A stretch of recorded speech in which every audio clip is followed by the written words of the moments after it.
Noticia.cl presenta Hora de Noticias. Las informaciones más relevantes de la última hora en un resumen preparado por nuestro departamento de prensa. Tú nos ves, nos escuchas y nos lees. Puranoticia.cl. Esto es Hora de Noticias en Puranoticia.cl. Las noticias como a ti te gustan. ¿Cómo están? Buenas tardes, bienvenidas, bienvenidos a Hora de Noticias por Puranoticia.cl. Nos ves, nos escuchas y nos lees. Puranoticia.cl, las noticias como a ti te gustan. Vamos a revisar las principales noticias de la jornada. Estas y otras informaciones están disponibles en Puranoticia.cl. Además, nos puedes ver a través del canal 177 de Zapping y mediante la aplicación móvil de Canal 13, América Vivo. También saludamos a quienes nos acompañan en La Ligua, Cabildo, Papudo, Zapallar, a través de la radio en el 90.9 en frecuencia modulada, en Valparaíso y Viña del Mar por el 102.5 y en los Andes y San Felipe en la señal 96.1. Comenzamos con la revisión de los titulares de hoy. Ronda Impacto dejó 8 detenidos en Villa Alemana. Carabineros realizó más de 250 controles. Tribunal de Defensa de la Libre Competencia suspende licitación de casino de Viña del Mar. Joven de 27 años fue brutalmente agredido en Caleta Abarca. Víctima sufrió múltiples golpes. Histórico fallo en Valparaíso deja sin efecto cobranza de crédito CAE impulsada por Tesorería. Seremi de Medio Ambiente destacó la reducción y emisiones contaminantes en Quintero, Concón y Puchuncaví. Seremi de Salud refuerza en Rapanui acciones preventivas ante presencia de mosquito transmisor del dengue.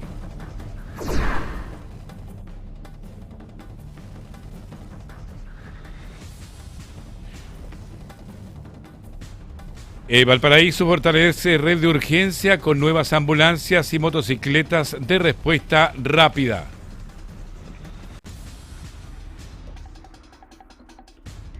Bien, nos vamos de inmediato a las informaciones porque la alcaldesa Camila Nieto encabezó el lanzamiento de nuevos dispositivos móviles para la salud municipal, iniciativa que busca reducir tiempos de atención y mejorar la cobertura en distintos sectores de la comuna. Más detalles con nuestra unidad móvil y el periodista Daniel Zunino, a quien saludamos. ¿Cómo estás, Daniel? Buenas tardes. ¿Cómo estás, Ricardo? Buenas tardes. Así es, en la Plaza Victoria de Valparaíso se realizó el lanzamiento de nuevos dispositivos móviles que pasan a formar parte de la red de urgencia de salud municipal, una iniciativa que busca fortalecer la capacidad de respuesta ante emergencias y mejorar la atención de salud en los distintos sectores de la comuna. El plan en un principio contempla la incorporación de motocicletas y ambulancias completamente equipadas, vehículos que permitirán a los equipos municipales llegar con mayor rapidez a los lugares donde se requiera una atención, bien digo, de urgencia, reduciendo los tiempos de respuesta y ampliando la cobertura territorial. La actividad fue encabezada por la alcaldesa de Valparaíso, Camila Nieto, quien destacó la importancia de reforzar la atención primaria y entregar herramientas que permitirán responder de manera más eficiente ante situaciones críticas. Escuchemos sus palabras. Cada una de las ambulancias sale más de 300 millones de pesos, los agentes comunitarios de salud también estamos bordeando en su totalidad ese monto, por tanto para nosotros es una inversión bien importante que estas dos ambulancias sin lugar a duda también están full equipadas y nos permite reaccionar y también ir a las propias casas de nuestros vecinos y vecinas a poder atenderlos, pero eso no es todo porque se complementa con la compra de motos. Tal como escuchamos del municipio, señalaron que estos nuevos dispositivos permitirán complementar el trabajo que ya se realizan por parte de los equipos de salud comunal, especialmente en sectores donde la distancia o las condiciones geográficas pueden dificultar una atención inmediata. Con esta incorporación, Ricardo, la red de urgencia de salud municipal busca avanzar hacia un modelo de atención más cercano, con mayor despliegue en terreno y una respuesta más oportuna para las vecinas y vecinos de la ciudad Puerto de Valparaíso. Bien, Daniel, agradecido por este contacto, que seguramente vamos a estar muy atentos por cualquier información que pueda surgir en el transcurso de la jornada. Buenas tardes. Que esté muy bien, Ricardo. Vamos a otro tema porque un hombre de 27 años resultó con diversas lesiones luego de ser presuntamente agredido por terceros en el sector de Caleta Abarca, en la comuna de Viña del Mar. El hecho quedó al descubierto cuando operadores de la Central Municipal de Cámaras detectaron a una persona atendida en la vía pública, activando de inmediato el protocolo de emergencia para verificar la situación. Al llegar al lugar, los equipos de emergencia constataron que la víctima presentaba múltiples golpes, principalmente en la cabeza, además de diversos hematomas atribuibles a agresiones. Debido a la gravedad de sus lesiones, el joven fue trasladado a un recinto asistencial para recibir atención médica. Por ahora, se desconoce la identidad y el paradero de los presuntos responsables, antecedentes que deberán ser investigados por las autoridades competentes. La Corte de Apelaciones de Valparaíso acogió un recurso de protección contra la Tesorería General de la República y dejó sin efecto un procedimiento de cobro del crédito con aval del Estado CAE, marcando un procedente judicial. En fallo dividido, la tercera sala del tribunal concluyó que la tesorería utilizó un mecanismo que restringe las posibilidades de defensa del deudor y vulnera la garantía constitucional de igualdad ante la ley. La resolución establece que si bien el Estado es acreedor de este tipo de obligaciones, la naturaleza jurídica del CAE es especial y no puede equipararse automáticamente a deudas tributarias o fiscales comunes. Los magistrados argumentaron que el artículo 18 bis de la Ley 20.027 remite a reglas generales de cobranza y que el procedimiento aplicado por la Tesorería General de la República resulta más restrictivo que un juicio ejecutivo ordinario. El fallo sostiene que la inclusión del crédito en formularios de cobro tributario no modifica por sí sola su naturaleza jurídica, por lo que no corresponde utilizar el Código Tributario como vía automática de ejecución. Sin embargo, la misma jornada, otras salas de la Corte porteña rechazaron 4 recursos similares al estimar que la discusión sobre la naturaleza jurídica del CAE debe resolverse en otra instancia judicial y no vía recurso de protección.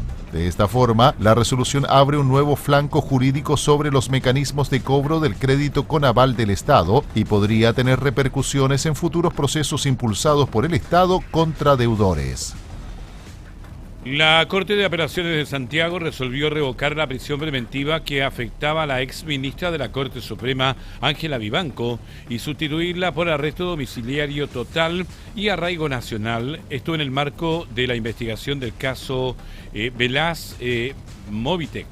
Con esta decisión, la ex ministra abandonará el Centro Penitenciario Femenino de San Joaquín, donde permanecía desde el mes de enero, tras ser formalizada por presuntos delitos de cohecho y lavado de activos vinculados a una millonaria causa judicial. Según la investigación del Ministerio Público, Vivanco y otros imputados habrían participado en una presunta red de favores en litigios relacionados con Codelco y con el consorcio Velaz Movitec, lo que habría derivado en millonarios pagos.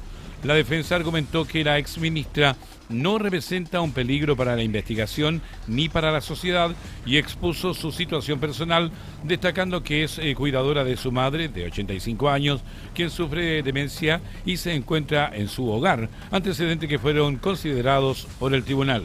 De esta manera, Vivanco enfrentará el proceso judicial desde su domicilio mientras continúa la investigación por presuntos delitos de corrupción y lavado de activos. El presidente de la República, José Antonio Kast, encabezó la firma del proyecto de ley de responsabilidad parental, iniciativa que busca hacer exigible el deber del cuidado, formación y orientación y supervisión además de niños y adolescentes por parte de madres, padres y cuidadores. La propuesta pone énfasis en la prevención e intervención temprana, entregando nuevas herramientas a los tribunales de familia para fortalecer las competencias parentales y apoyar las familias antes de que las situaciones de riesgo se agraven. Entre sus medidas contempla programas de habilidades parentales, procesos de revinculación familiar, atención psicológica y psiquiátrica y sanciones proporcionales frente al incumplimiento persistente de los deberes de cuidado. Además, crea un procedimiento más expedito para que los tribunales de familia actúen ante estas situaciones de riesgo y establece mecanismos que faciliten la reparación de daños causados por menores de edad, promoviendo una mayor corresponsabilidad familiar.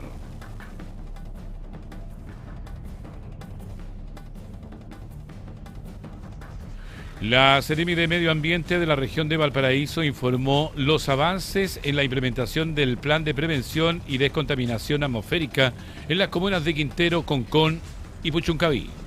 En el marco de encuentros con vecinos de la zona, el equipo de calidad del aire dio a conocer los principales resultados del plan y el proceso de actualización que actualmente se encuentra en desarrollo.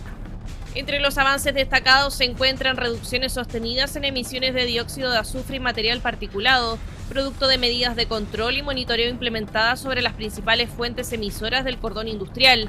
Durante la jornada realizada en Puchuncaví también se abordaron mejoras en los sistemas de vigilancia de la calidad del aire, la gestión de episodios críticos y nuevas herramientas de información ciudadana. La Seremi Francisca Garay señaló que el trabajo continuará enfocado en fortalecer las acciones orientadas a reducir emisiones y mejorar la calidad ambiental del territorio. Además, explicó que la actualización del PPDA permitirá incorporar nuevos antecedentes técnicos y revisar las medidas existentes de acuerdo con los desafíos actuales de la zona. Vamos a otro tema, porque el diputado Nelson Venegas sostuvo una reunión con concejales de Puchuncaví para analizar las principales problemáticas que afectan a la comuna y coordinar acciones de fiscalización. En el encuentro participaron los ediles Juan Peña, Rosa Berríos, Benjamín Angulo y Agustín Valencia, quienes abordaron temas como la planta de tratamiento de la Chocota, el alcantarillado de Ventana La Greda y los recientes informes de contaminación. El parlamentario señaló que se trata de problemáticas urgentes que requieren atención inmediata, especialmente ante denuncias sobre contaminación de agua con presencia de cadmio y plomo. Durante la reunión, Venegas también apuntó sus críticas al alcalde de la comuna, Marcos Morales, cuestionando la falta de acción frente a situaciones que calificó como críticas para la ciudadanía. Además, insistieron en la importancia de transparentar los informes ambientales elaborados por la Universidad de Playa Ancha y avanzar en un plan de acción concreto para enfrentar la contaminación. La cita buscó consolidar un agente de trabajo territorial para abordar demandas históricas de la comuna con énfasis en infraestructura sanitaria, medio ambiente y calidad de vida para los vecinos. El presidente de la Comisión de Minería de la Cámara, Cristian Tapia, confirmó que ya se alcanzaron las firmas necesarias para solicitar la creación de una comisión investigadora sobre presuntas irregularidades en Codelco. El parlamentario informó que se reunieron 72 firmas, superando las 62 requeridas para levantar la instancia fiscalizadora que deberá ser votada la próxima sesión de la Sala de la Cámara de Diputados. La comisión busca investigar el alto costo de la remodelación de la casa matriz de la cuprífera estatal, obra que alcanzó los 57 millones de dólares, equivalentes a cerca de 53.000 millones de pesos. Además, se pretende esclarecer la sobreestimación de unas 27.000 toneladas de producción de cobre fino durante 2025, situación que ya ha generado cuestionamientos políticos y técnicos. Otro de los puntos que serán revisados es el colapso de la chimenea de Potrerillos, hecho que, según Tapia, sigue afectando el proceso de fundición de minerales. El diputado Cristian Tapia valoró el respaldo transversal conseguido para impulsar esta comisión, señalando que permitirá esclarecer los hechos que involucran a la principal empresa estatal de nuestro país. Ahora la solicitud deberá ser ratificada por la Sala de la Cámara, donde esperan obtener luz verde para iniciar formalmente la investigación parlamentaria. El gobernador regional de Valparaíso, Rodrigo Mundaca, encabezó un encuentro con una delegación de la provincia de Buenos Aires para fortalecer la cooperación en prevención de incendios forestales y gestión de desastres. La reunión se desarrolló en el marco del proyecto de cooperación descentralizada que busca fortalecer capacidades para la gestión integral de incendios forestales y resiliencia urbana en zonas de interfaz entre ambos territorios. Durante la jornada participaron instituciones públicas, académicas y comunitarias, donde se revisaron distintas iniciativas financiadas por el gobierno regional en materia de prevención, emergencia y reducción de riesgos. El gobernador Rodrigo Mundaca destacó la relevancia de este intercambio, especialmente considerando la alta fragilidad ecosistémica de la región y la experiencia vivida tras la tragedia de los incendios de febrero de 2024. Un proyecto de colaboración para la gestión de riesgos de desastre que se ha desarrollado colaborativamente entre la región de Valparaíso y la provincia de Buenos Aires. Aquí hemos tenido la posibilidad de recibir en este minuto a los representantes de la provincia de Buenos Aires, con quienes hemos estado intercambiando experiencias para poder atender de manera ágil y oportuna la gestión de riesgos de desastre, poniendo siempre por delante el salvaguardar la vida de las personas. Desde la delegación argentina valoraron la posibilidad de conocer en terreno modelos de gestión implementados en la región, señalando que existen similitudes en las problemáticas, pero distintas formas de abordarlas. Durante su visita, la comitiva recorrerá la Reserva Nacional Lago Peñuelas, sectores comunitarios y proyectos tecnológicos de alerta temprana impulsados por la Universidad Técnica Federico Santa María. Además, visitarán el Jardín Botánico de Viña del Mar, donde la Universidad de Valparaíso desarrolla iniciativas para la recuperación de suelos afectados por incendios forestales. Vamos a otro tema. El municipio de Valparaíso anunció trabajos de reparación en el paseo Greenwright luego de múltiples denuncias por sectores completamente a oscuras en esta concurrida conexión entre Valparaíso y Viña del Mar. Más detalles en el siguiente informe. La situación quedó expuesta tras la difusión de registros en redes sociales que mostraron extensos tramos sin iluminación, generando preocupación entre peatones y ciclistas que utilizan diariamente esta vía. Uno de ellos fue Alberto García, usuario habitual del sector, quien advirtió que existen zonas con oscuridad absoluta, particularmente en las cercanías del puente de madera, donde las luminarias llevan tiempo sin funcionar. El problema no solo complica el tránsito en horarios de baja luz, sino que también aumenta la sensación de inseguridad y el riesgo de accidentes, considerando además el estado de algunos sectores de la ciclovía. Frente a estos reclamos, desde el municipio confirmaron que los equipos de alumbrado público fueron instruidos para intervenir el sector durante esta misma semana. El objetivo de los trabajos es restablecer el funcionamiento de los postes afectados y mejorar las condiciones de seguridad para quienes transitan por este importante corredor costero. Con esto, la Casa Edilicia busca responder a una demanda sostenida de usuarios que hace semanas advertían sobre la falta de mantención en uno de los paseos más transitados del borde costero. Estamos en Hora de Noticias a través de puranoticia.cl. Con aprobación unánime, el Consejo Municipal de Valparaíso y financiamiento del Gobierno Regional se adjudicó el proyecto de renovación integral de la Plaza Sotomayor, Plaza Justicia y también el acceso al Muelle Prat. La iniciativa contempla una inversión de 3.370 millones provenientes del Fondo Nacional de Desarrollo Regional y ya cuenta con el visto bueno del Consejo de Monumentos Nacionales y del Serviu. Las obras consideran el mejoramiento de pavimentos peatonales y vehiculares, además de la incorporación de accesibilidad universal en la Plaza Sotomayor, uno de los sectores más emblemáticos de la ciudad puerto. El proyecto tendrá un plazo de ejecución de 600 días corridos desde la entrega oficial del terreno y busca fortalecer la condición patrimonial, turística y urbana del principal acceso al sitio de patrimonio mundial de la ciudad. La alcaldesa de Valparaíso, Camila Nieto, destacó que se trata de una inversión esperada por la comunidad y subrayó que permitirá generar empleo, dinamizar la economía local y poner en valor la zona típica del sector. Desde el municipio reconocieron que la intervención traerá incomodidades temporales y alteraciones en la circulación habitual, por lo que ya se está trabajando en planes de mitigación vial y coordinación con organizaciones del sector. La remodelación también considera medidas para resguardar la continuidad de actividades comerciales y ferias de emprendedores en una apuesta por modernizar y revitalizar uno de los espacios públicos más icónicos de la ciudad. El Consejo Municipal de Villa Alemana aprobó el Plan de Acción Comunal de Cambio Climático, herramienta que permitirá orientar políticas y acciones frente a los desafíos ambientales que enfrenta la comuna. La iniciativa se enmarca en la implementación de la Ley Marco de Cambio Climático, normativa que busca que Chile alcance la carbono neutralidad al año 2050. El plan se configura como un instrumento estratégico de planificación territorial orientado a identificar amenazas climáticas, niveles de exposición y vulnerabilidad local, además de definir medidas prioritarias de mitigación y adaptación. El alcalde de Villa Alemana, Nelson Stay, destacó que la comuna logró sacar adelante este instrumento en tiempo récord, pese al retraso que existía en su elaboración.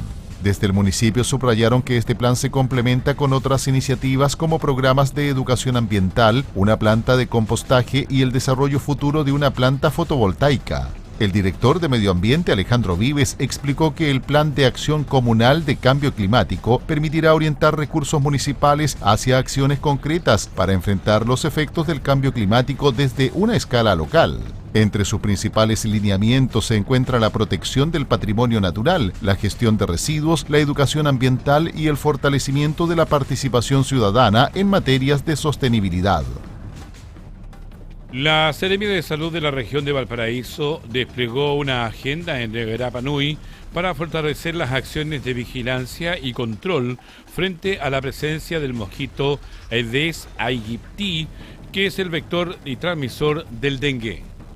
La Seremi Mariol Luan llegó hasta la isla junto a la jefa de la División de Emergencias Sanitarias del Ministerio de Salud, Samantha Enríquez, con el objetivo de revisar en terreno las estrategias implementadas ante la presencia permanente del mosquito Aedes aegypti, vector que transmite el dengue. Durante la visita, ambas autoridades sostuvieron reuniones de coordinación con el delegado presidencial provincial Maite Ao y con la alcaldesa Elizabeth Arévalo Pacarati para abordar los desafíos sanitarios del territorio.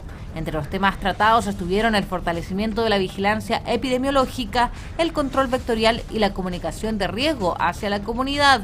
Las autoridades recalcaron la importancia de la participación ciudadana en la eliminación de criaderos y en la prevención de enfermedades como dengue, zika y chikungunya. Rapa Nui es actualmente el único territorio de Chile que mantiene presencia permanente del mosquito Aedes aegypti y que ha registrado transmisión autóctona de arbovirosis. Además de las reuniones sanitarias, la delegación sostuvo encuentros con consejeros regionales de la isla y visitó un centro de reciclaje para abordar materias vinculadas al manejo de residuos y la prevención ambiental. Vamos a otro tema. El Tribunal de Defensa de la Libre Competencia ordenó suspender el proceso de otorgamiento de permiso de operación del casino de juegos de Viña del Mar, el que habría sido convocado por la Superintendencia de Casinos de Juegos mediante una resolución emitida este año. La medida fue adoptada tras acoger una solicitud presentada por la empresa Marina del Sol en el marco de una consulta que actualmente se encuentra en tramitación en el organismo. En su resolución, el tribunal dispuso paralizar el procedimiento licitatorio mientras se analiza el fondo de los antecedentes expuestos por la compañía, decisión que ya fue notificada a la Superintendencia de Casinos de Juego. La acción presentada por Marina del Sol busca que en este caso el organismo revise diversos aspectos contenidos en las bases de licitación para la entrega de permisos de operación de casinos. Entre los cuestionamientos planteados figura el plazo considerado para la puesta en marcha del futuro casino de Viña del Mar, condición que, según la empresa, podría favorecer a actores que ya cuentan con infraestructura disponible. Asimismo, la firma manifestó reparos respecto de exigencias relacionadas con la continuidad laboral de trabajadores del operador saliente y otros requisitos vinculados a la infraestructura y operación del proyecto. Junto con la consulta, Marina del Sol solicitó suspender temporalmente la licitación, argumentando que una eventual adjudicación podría dificultar la aplicación de una futura resolución del tribunal sobre las materias en discusión. En esta decisión, el proceso para adjudicar el permiso de operación del Casino Villamarino queda congelado hasta que el organismo determine si las observaciones formuladas por la empresa tienen el mérito desde la perspectiva de libre competencia. Bien, hacemos el primer alto de la jornada y ya estamos luego de vuelta con Hora de Noticias en puranoticias.cl. Espérenos, ya volvemos. Estamos presentando Hora de Noticias. Estamos presentando Hora de Noticias. Bien, ya estamos de vuelta en Hora de Noticias a través de puranoticias.cl. Jornada de viernes, revisamos titulares. Corte revoca prisión preventiva de Ángela Vivanco y decreta arresto domiciliario. Ronda Impacto deja 8 detenidos en Villa Alemana. Carabineros realizó más de 250 controles. Tribunal de Defensa de la Libre Competencia suspende licitación del casino de Viña del Mar. Joven de 27 años fue brutalmente agredido en Caleta Abarca. Víctima sufrió múltiples golpes. Histórico fallo en Valparaíso deja sin efecto cobranza del crédito CAE impulsado por la tesorería. Seremi de Medio Ambiente destacó la reducción de emisiones contaminantes en Quintero, Concón y Pochuncaví. Seremi de Salud refuerza en Rapa Nui acciones preventivas ante presencia de mosquito transmisor del dengue. Valparaíso fortalece red de urgencias con nuevas ambulancias y motocicletas de respuesta rápida.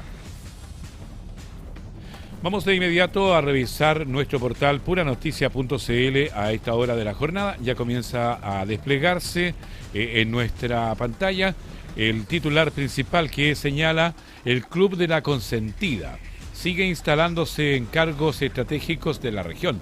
María de los Ángeles de la Paz llega a F Valparaíso. F Valparaíso confirmó el ingreso de María de los Ángeles de la Paz a su directorio mediante un hecho esencial informado a la Comisión para el Mercado Financiero. Tribunal de la Libre Competencia ordena suspender licitación de casino de Viña del Mar para evaluar consulta presentada por la empresa.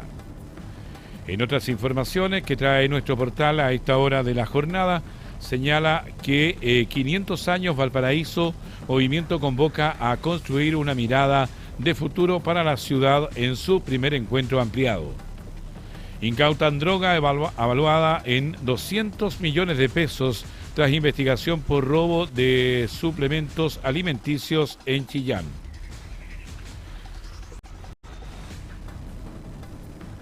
Detienen a 2 extranjeros por violento asalto a mujer de 62 años en Quinta Normal.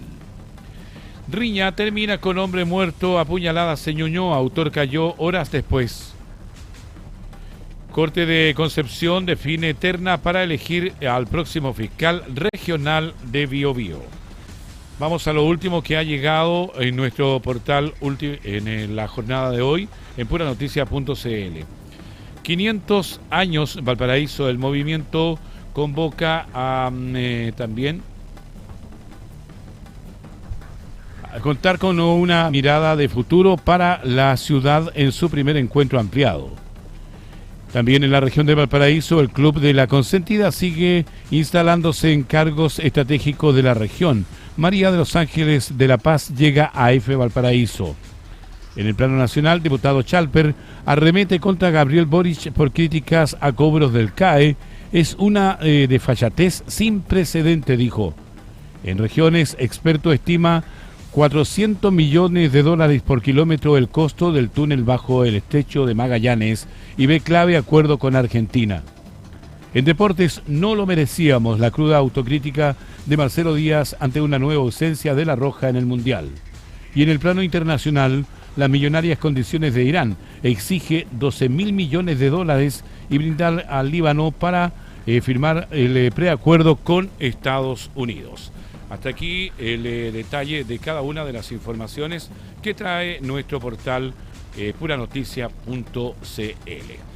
Vamos a continuar con las informaciones porque la Contraloría General de la República no dio curso a las modificaciones propuestas por el Ministerio de Transportes al Reglamento de Ley de Empresas de Aplicaciones de Transportes, conocida como Ley Uber, debido a la falta de fundamentos técnicos jurídicos y a la ausencia de una consulta pública. El organismo advirtió que los cambios reducían exigencias aplicables a los vehículos como la antigüedad máxima de la operación, la antigüedad para la inscripción y requisitos relacionados con la cilindrada y potencia del motor sin una justificación suficiente.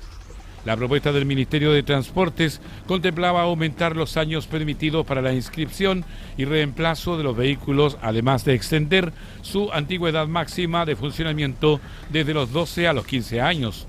Por ello, Contraloría concluyó que cualquier medida que pueda afectar el estándar y calidad del servicio entregado a la ciudadanía debe contar con antecedentes técnicos y jurídicos que respalden su implementación. El ex ministro de Educación, Nicolás Cataldo, criticó las declaraciones del ministro de Hacienda, Jorge Quirós, quien recomendó a los estudiantes tener precaución al endeudarse para cursar carreras con menor y proyección laboral. Los dichos surgieron en medio del debate por el crédito con aval del Estado CAE y los recientes cobros efectuados a deudores por parte de la Tesorería General de la República. En entrevista con Estado Nacional Prime de TVN, Cataldo calificó las palabras de Quirós como terribles y aseguró que se encuentran en el límite de lo incorrecto. El exsecretario de Estado sostuvo que el valor de una profesión no puede ser evaluado únicamente en función de su rentabilidad económica, destacando la importancia de áreas vinculadas a las artes, la cultura y las comunicaciones, además de la educación. Asimismo, advirtió desde la política pública no corresponde promover señales que puedan desincentivar carreras fundamentales para el desarrollo de una sociedad democrática y el fortalecimiento del Estado de Derecho. Cataldo también abordó la controversia por los cobros del CAE, señalando que existen casos que deberían ser revisados, especialmente de personas cuyos ingresos estarían bajo los umbrales definidos previamente por las autoridades. Finalmente, defendió la necesidad de avanzar hacia una solución estructural para el endeudamiento estudiantil, recordando que durante el gobierno de Gabriel Boric se trabajó en una propuesta que no logró reunir el respaldo político necesario para concretarse. Vamos a otra información porque la última encuesta de Plaza Pública CADEM reveló una caída en la aprobación del presidente José Antonio Kast y un amplio respaldo ciudadano a medidas más duras contra el crimen organizado. Según el sondeo de CADEM, un 41% aprueba la gestión del mandatario José Antonio Kast, mientras que un 53% la desaprueba, marcando una baja de 2 puntos en su respaldo y un aumento de 3 puntos en rechazo. En paralelo, el 83% de los encuestados se manifestó a favor del levantamiento del secreto bancario sin autorización judicial previa en casos excepcionales o con sospechas fundadas, medida que recientemente fue rechazada en el Senado. Además, un 74% considera que el Estado debe poder acceder con mayor rapidez a información bancaria sospechosa para enfrentar el narcotráfico y el crimen organizado. El estudio también evidenció alta preocupación por la seguridad. Un 97% calificó el narcotráfico como un problema muy grave y un 95% cree que ha aumentado en los últimos 5 años. Respecto de las causas, la mayoría apunta a la debilidad del sistema judicial, corrupción institucional e inmigración irregular como factores que han favorecido su expansión. En cuanto a confianza institucional para combatir este fenómeno, la Policía de Investigaciones de Chile lidera con 79%, seguida por Carabineros de Chile con un 67%, mientras que el gobierno alcanza un 46%. El sondeo también mostró que un 54% está de acuerdo con la acusación constitucional presentada contra el exministro Nicolás Grau. El gobierno confirmó la continuidad de Gabriel Salianis como embajador de Israel, pese a la investigación penal que enfrenta por sus conversaciones con el abogado Luis Hermosilla. La ratificación fue realizada por el ministro de Relaciones Exteriores Francisco Pérez Maquena, quien aseguró que la investigación en curso no modifica la decisión adoptada por el Ejecutivo. Desde Cancillería señalaron que el gobierno mantendrá una postura de respeto frente al trabajo del Ministerio Público y los tribunales, evitando emitir mayores comentarios sobre la causa. Bueno, la investigación no modifica las decisiones que se han tomado, así que nosotros básicamente somos, respecto a las cosas que se han informado, muy respetuosos de las labores del Ministerio Público y de los tribunales de justicia, así que no tengo más opinión que dar al respecto. La investigación fue abierta luego de revelarse conversaciones entre Saliasnik y el abogado Luis Hermosilla, quien actualmente se encuentra imputado en el denominado caso Audio. La denuncia fue presentada por el diputado Daniel Manoucheri y la senadora Daniela Sicardini, apuntando a eventuales delitos como fraude al fisco, negociación incompatible, malversación, tráfico de influencias e interceptación ilegal de comunicaciones. Desde la oposición han cuestionado la permanencia del diplomático, señalando que su continuidad podría afectar la representación internacional de Chile mientras se esclarecen los hechos. Pese a ello, la moneda optó por sostener el nombramiento, mientras avanza la investigación liderada por el Ministerio Público. Estamos en Hora de Noticias a través de puranoticias.cl. La ex ministra del Interior, Carolina Toá, reconoció que durante la administración de Gabriel Boric hubo errores en la forma en que se manejó la promesa de condonación del crédito con aval del Estado. La exsecretaria de Estado abordó la controversia generada por los recientes cobros impulsados por la Tesorería General de la República a deudores del sistema. Toá sostuvo que claramente en el gobierno hubo errores en cómo se manejó esa promesa, reconociendo así cuestionamientos a la gestión política de ese compromiso. Pese a ello, señaló que la actual administración del presidente José Antonio Kast tiene la responsabilidad de enfrentar el problema, pero con una estrategia distinta. En ese contexto, cuestionó la forma en que se están ejecutando los cobros, señalando que el gobierno no puede abordarlo bajo el actual mecanismo. La exministra planteó que Chile enfrenta un desafío estructural con el CAE y llamó a abrir una discusión más amplia para buscar una solución sostenible a futuro. A su juicio, el debate debe enfocarse en fórmulas que permitan cumplir con las obligaciones, pero evitando situaciones críticas para miles de familias endeudadas. La bancada de Renovación Nacional presentó la denominada Agenda Naín Retamal 2.0, una propuesta que busca fortalecer la protección jurídica de las policías y endurecer las sanciones contra quienes agredan a funcionarios. La iniciativa surge como respuesta al proyecto impulsado por parlamentarios del Partido Comunista de Chile que busca derogar aspectos centrales de la actual ley Naín Retamal. Desde RN señalaron que en medio de la crisis de seguridad y el aumento de hechos violentos contra policías, resulta necesario avanzar en más respaldo institucional y no retroceder. Entre las medidas propuestas se encuentra aumentar las penas para quienes agredan o amenacen a funcionarios policiales y extender la legítima defensa privilegiada a policías que estén de franco y actúen ante delitos flagrantes. Además, la agenda contempla mayores herramientas preventivas para controles policiales en zonas de alta incidencia delictual y sanciones más severas para homicidios o lesiones graves contra uniformados. Los diputados sostuvieron que la ley Naín Retamal marcó un punto de inflexión en el respaldo a las policías y advirtieron que su eventual derogación enviaría una señal equivocada en materia de seguridad. Vamos a otro tema en Hora de Noticias. El Ministerio de Salud de Chile informó un fuerte aumento en la circulación del virus respiratorio, alcanzando una positividad de un 48%, la cifra más alta registrada durante este año 2026. Según el último reporte semanal de la campaña de invierno, la influenza A pasó a liderar la circulación viral con un 32,2% de los casos detectados, desplazando al rinovirus al segundo lugar. La subsecretaria de Salud Pública Alejandra Pizarro advirtió que el patrón de virus ha cambiado en las últimas semanas y alertó sobre el comportamiento inusual de la influenza B, que se mantiene en tercer lugar. Actualmente la cobertura de vacunación contra la influenza alcanza un 73,4% a nivel nacional, con más de 7,6 millones de dosis administradas. Sin embargo, preocupa el rezago en grupos de riesgo como niños de entre 6 meses y 5 años, embarazadas y adultos mayores de 60 años, quienes mantienen coberturas por debajo del promedio. Desde la autoridad sanitaria reforzaron el llamado a vacunarse, especialmente en estos grupos, considerando el aumento sostenido de hospitalizaciones por causas respiratorias. En paralelo, la red asistencial reporta una ocupación de 72,1% en camas críticas pediátricas y de 94,2% en camas críticas de adultos, en un contexto donde las atenciones de urgencia y hospitalizaciones por patologías respiratorias continúan al alza. En otra información, una amplia mayoría de los chilenos respalda el levantamiento del secreto bancario sin autorización judicial previa en casos excepcionales o ante sospechas fundadas, según reveló la última encuesta CADEM sobre narcotráfico y crimen organizado. De acuerdo con el sondeo, el 83% está de acuerdo con esta medida, mientras un 74% considera que el Estado debe contar con mecanismos más rápidos para acceder a información bancaria sospechosa con el objetivo de combatir a las organizaciones criminales. La encuesta también mostró una profunda preocupación por el avance del narcotráfico en el país.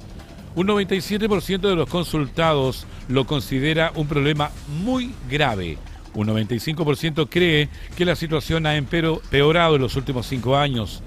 Respecto a la confianza institucional para enfrentar este fenómeno, la PDI lidera con un 79%, seguida por Carabineros con un 67%.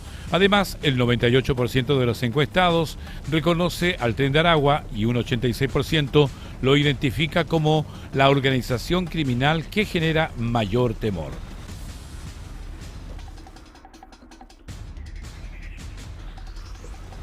El Partido Socialista de Chile dio inicio a su proceso de Conferencia Nacional Programática, una instancia de reflexión y debate interno que se extenderá por 2 años y que busca sentar las bases de su próximo Congreso partidario. La idea es abrir una discusión sobre el futuro del partido, su rol dentro del oficialismo y las principales prioridades políticas y sociales del país, incorporando además la mirada de las regiones. Por eso, esta conversación se da en medio de una contingencia marcada por temas urgentes para Valparaíso como seguridad, salud, medio ambiente. Para profundizar en estos temas, vamos a conversar con Marcela Espinosa, secretaria política regional del Partido Socialista. ¿Cómo está? Buenas tardes, Marcela, gusto de saludarla. Bienvenida a Hora de Noticias de puranoticias.cl. Hola, buenas tardes, muchas gracias. Muchos saludos a las auditoras y auditores de Pura Noticia. Marcela, ¿qué busca concretamente esta Conferencia Nacional Programática y qué discusión de fondo quiere abrir hoy el Partido Socialista? Mira, bueno, es difícil de repente para las personas entender el funcionamiento en general de la política, pero finalmente como estamos, nosotros somos un partido político que tiene 93 años de historia, hemos pasado distintos procesos. Y lo importante de estas organizaciones, cual sea el tenor de cada una de ellas, es que logre algunas definiciones estratégicas que tienen que ver, ¿cierto?, con la orientación, hacia dónde van las ideas o los partidos, cuáles son las propuestas que tienen, y eso, ¿cierto?, qué conducción en el tiempo. Estratégicamente con una, como decía, una orientación determinada. Eso finalmente llega a concretarse en la perspectiva, ¿cierto?, de todo lo que sea, por ejemplo, después las elecciones o cosas que tienen que ver más bien con el funcionamiento desde la perspectiva de representar a la ciudadanía con esas ideas que nosotros podamos concluir en este espacio de reflexión de conferencia. No es algo que se haga habitualmente siempre. Lo digo porque generalmente los procesos de reflexión conllevan tiempo, algo que, porque justo en este momento tenemos un paréntesis, digámoslo así, electoral, y creo que nos permite, y les permitiría, ¿cierto?, a todos los partidos que ojalá también tuviesen estos espacios de reflexión, revisar, ¿cierto?, las estrategias, los programas, sus declaraciones de principio, y también, ¿cierto?, todo lo que tiene que ver, ¿cierto?, con el proyecto histórico y la definición de la propuesta transformadora, lo menos que tenemos los socialistas hacia la altura de las exigencias que hoy día tiene Chile. Marcela, ¿cuáles son los principales ejes que quiere abordar en este proceso y qué espacio tendrán las regiones para influir en esta discusión? Mira, nosotros en las regiones, bueno, nosotros como región, mañana sábado, 13 de junio, a las 10:30, comenzamos nuestro proceso con el lanzamiento regional, ¿ya? Están todos, nosotros lo tenemos bastante abierto, vienen dirigencias de otros partidos, viene nuestra propia dirigencia regional, los comunales, provinciales, bueno, todo lo que implica, ¿cierto?, una estructura, ¿cierto?, de funcionamiento. Esto se va a extender desde el 14 de junio, esperamos nosotros, hasta el día 26 de julio, y que se concluye con nuestra conferencia regional el día 15 de agosto. Entonces vamos a tener un espacio por lo menos de 1 mes y medio de debate, de conversación, y después de eso los planteamientos que tienen cada una de las regiones, porque esto está estratificado así, la Mesa Nacional lo ha hecho el llamamiento de esta forma, la convocatoria, es que después, ¿cierto?, de este proceso se derive a nivel nacional. Y la participación muy importante y muy relevante, porque efectivamente, como te señalaba, son definiciones de orientación estratégica. Por ejemplo, no sé, pues yo siempre uno se empieza a preguntar, ¿no? Como cualquier cosa que le gusta, de repente si uno es de algún equipo de fútbol, pucha, ¿por qué sigo siendo este equipo de fútbol? ¿Por qué pertenezco a qué? Esto es lo mismo, tiene que ver con a quienes representamos prioritariamente hoy, qué es lo que significa, por ejemplo, ser socialista en el mundo de hoy.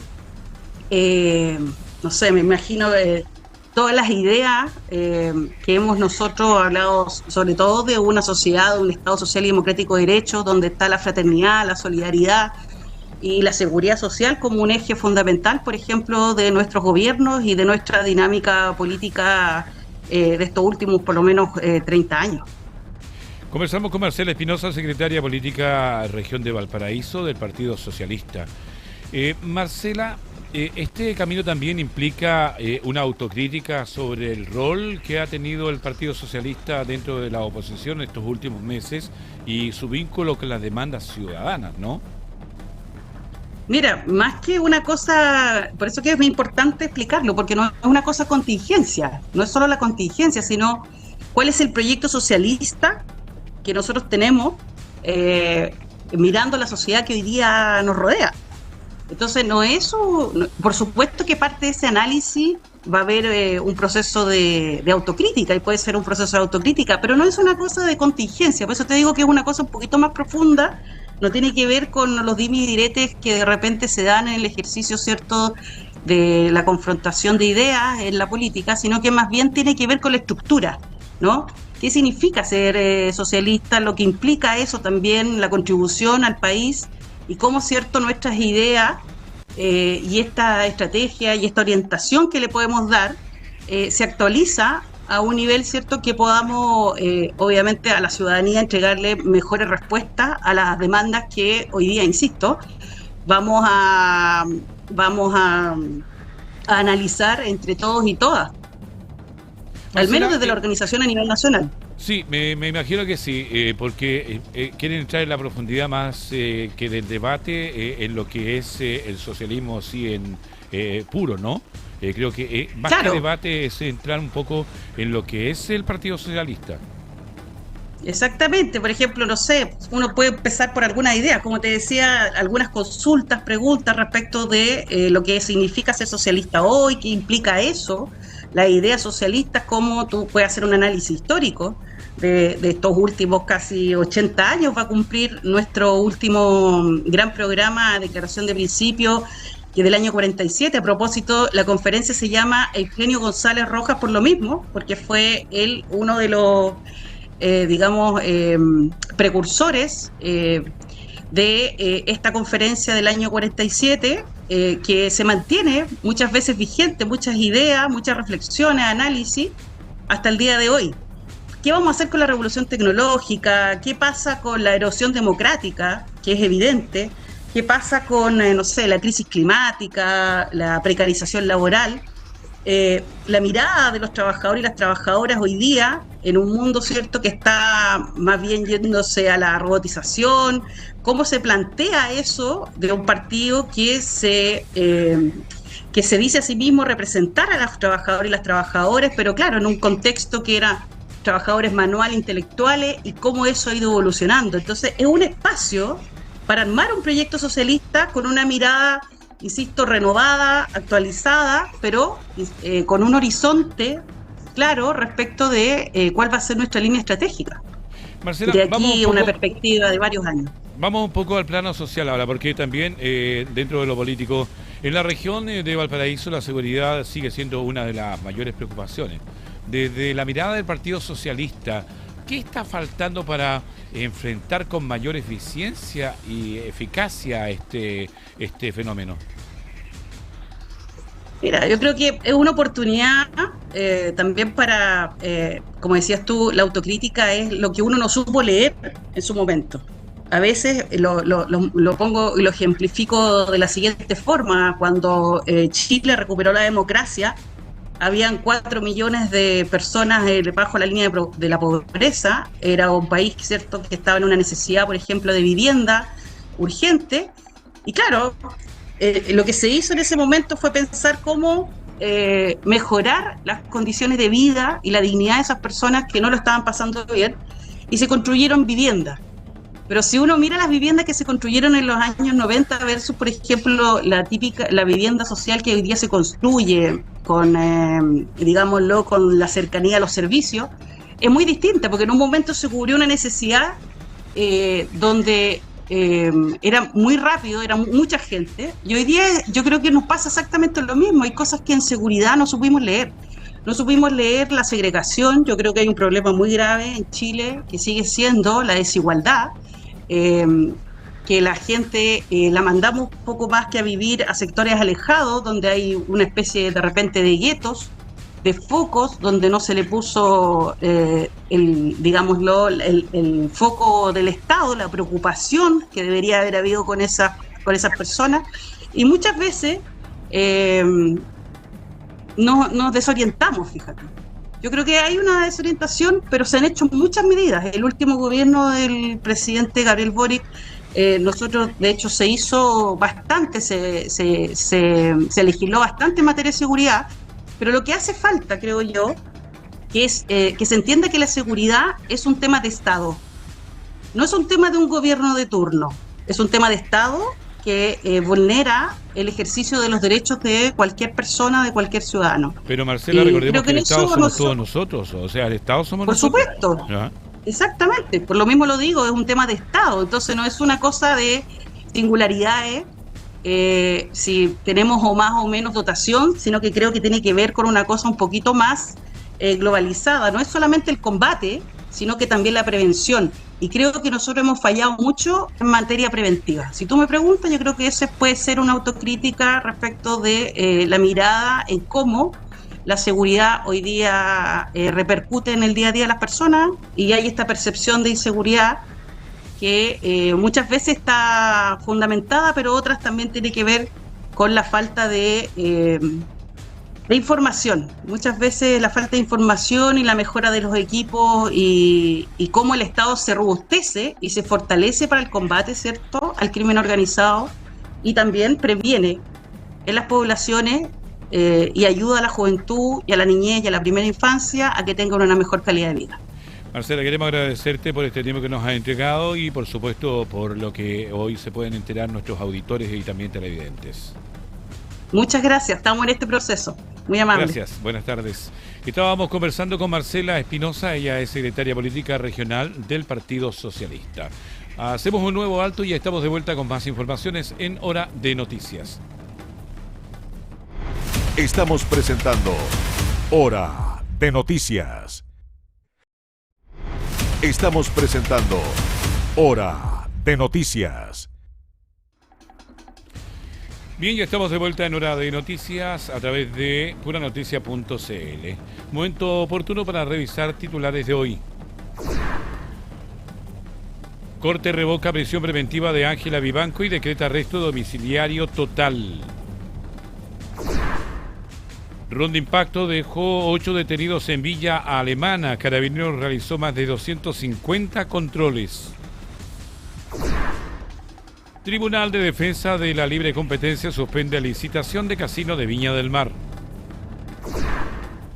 Joven de 27 años fue brutalmente agredido en Caleta Abarca. Víctima sufrió múltiples golpes. Histórico fallo en Valparaíso deja sin efecto cobranza del crédito K impulsado por la Tesorería. Seremi de Medio Ambiente destacó la reducción de emisiones contaminantes en Quintero, Concón y Puchuncaví. Seremi de Salud refuerza en Rapa Nui acciones preventivas ante presencia de mosquito transmisor del dengue. Valparaíso fortalece red de urgencias con nuevas ambulancias y motocicletas en respuesta rápida.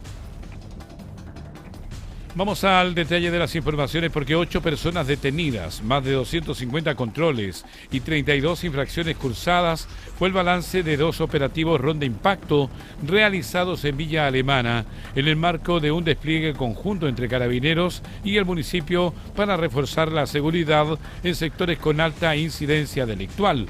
Tenemos más detalles con nuestra unidad móvil y el periodista Daniel Zunino. Adelante, Daniel. ¿Cómo estás, Ricardo? Buenas tardes. Así es, tal como comentaste, 2 operativos de ronda impacto realizados con apenas 48 horas de diferencia en Villa Alemana permitieron la detención de 8 personas en distintos sectores de la comuna. De acuerdo con el balance entregado por las autoridades, 5 de los detenidos mantenían órdenes de detención vigentes y fueron puestos a disposición de la justicia. Las fiscalizaciones también fueron desarrolladas de manera conjunta con Carabineros y la Dirección de Seguridad Pública de la Municipalidad, concentrándose principalmente en poblaciones de la zona sur y el sector céntrico de la ciudad. Durante ambas jornadas se efectuaron más de 250 controles, entre ellos 174 controles de identidad, 76 controles vehiculares y 7 fiscalizaciones a locales de venta de alcohol. Además, los equipos desplegados cursaron 32 infracciones, de las cuales 23 corresponden a incumplimientos de la ley del tránsito. Desde el municipio destacan que estos operativos han tenido una positiva recepción por parte de los vecinos, quienes han valorado la presencia de patrullajes conjuntos en sectores que registran altos índices de actividad delictual. Carabineros además señaló que los despliegues se definen a partir de las denuncias ciudadanas y análisis delictuales, priorizando sectores como Huangualí, Ojos de Agua, La Frontera y tomas irregulares, con el objetivo de prevenir delitos y aumentar la sensación de seguridad en la comuna, Ricardo. Bien, gracias Daniel por este contacto y por supuesto quedamos atentos a cualquier otra información. Gracias. Que esté muy bien, Ricardo. Bien, vamos a cambiar de tema porque el diputado de Renovación Nacional, Diego Schalper, criticó duramente al expresidente Gabriel Boric por sus cuestionamientos a los cobros del CAE realizado por la tesorería, acusándolo de haber generado expectativas que finalmente no cumplió con la condonación de la deuda estudiantil. El parlamentario calificó como una desfachatez sin precedentes las declaraciones del exmandatario y sostuvo que muchas personas dejaron de pagar el crédito debido a la promesa de condonación realizada durante su campaña. Además, cuestionó que Boric intervenga en el debate político desde su rol de expresidente, señalando que debería aportar al país más que comentar la contingencia a través de redes sociales. Pese a su crítica, Schalper también manifestó reparos a los embargos realizados a deudores del CAE, indicando que no se puede dejar a las personas sin recursos para cubrir gastos básicos como arriendo, salud o educación. Respecto a la acusación constitucional contra el exministro Nicolás Grau, señaló que Renovación Nacional existen distintas posturas y que la bancada otorgó libertad de acción a los diputados, llamando además a actuar con prudencia ante este tipo de acciones.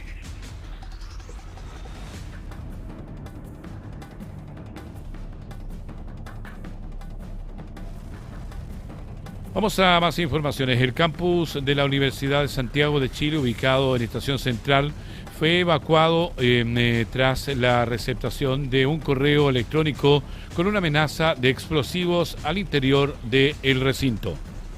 La alerta se activó luego de que la Casa de Estudios recibiera un mensaje cuyo asunto señalaba «Mataremos a todos en la USACH», advirtiendo sobre la supuesta instalación de artefactos explosivos en distintas dependencias del campus. Ante esta situación, la Rectoría activó inmediatamente los protocolos de seguridad y suspendió todas las actividades académicas y administrativas presenciales. Personal de seguridad institucional coordinó la evacuación ordenada de miles de estudiantes, funcionarios y académicos hacia el exterior del recinto. Desde la universidad hicieron un llamado a seguir las instrucciones del personal de emergencia y mantener la calma durante el procedimiento. A este lugar concurrieron efectivos del GOPE de Carabineros, quienes iniciaron un rastreo preventivo para verificar la existencia de posibles paquetes o elementos sospechosos. Por ahora, las autoridades mantienen suspendidas las actividades mientras se desarrolla la revisión completa del campus y se determina el origen de la amenaza.